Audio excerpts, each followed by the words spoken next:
Hello guys, welcome back to Tina's Food Blog.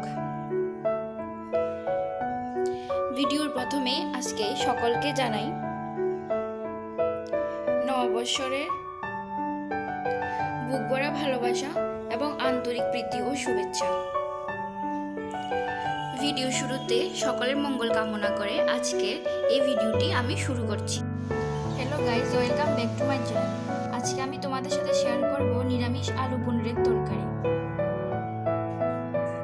আলু পনিরের তরকারি বানানোর জন্য আমি এখানে নিয়েছি পনির, টমেটো কুচি, আদা, কাঁচা লঙ্কা এবং শুকনো লঙ্কা ভালো করে পেস্ট করে নিয়েছি আলু এবং ফোড়নের জন্য নিয়েছি গোটা জিরে, তেজপাতা, দুটো এলাচ, দুটো দারচিনি।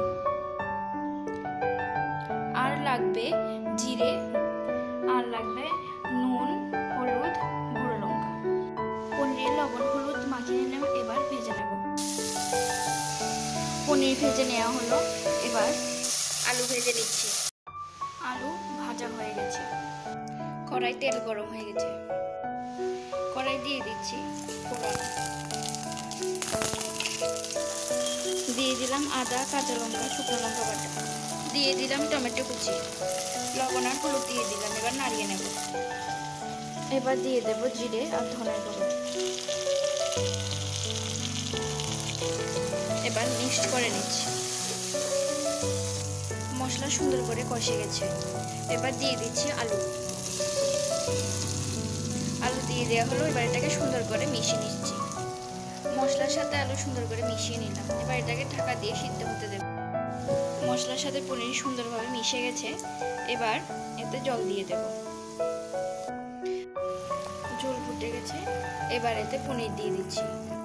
পনির দিয়ে দিলাম, এবার এটাকে ভালোভাবে মিশিয়ে ঢাকা দিয়ে রাখবো। ঢাকা খুলে নিলাম।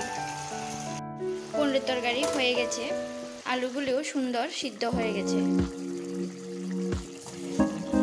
এবার এতে ঘি দিয়ে নামিয়ে নিচ্ছি।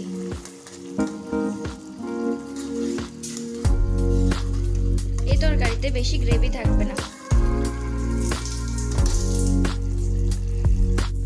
নিরামিষ আলু পনিরের তরকারিটাকে নামিয়ে নিলাম এবং এটাকে সার্ভ করে নিলাম।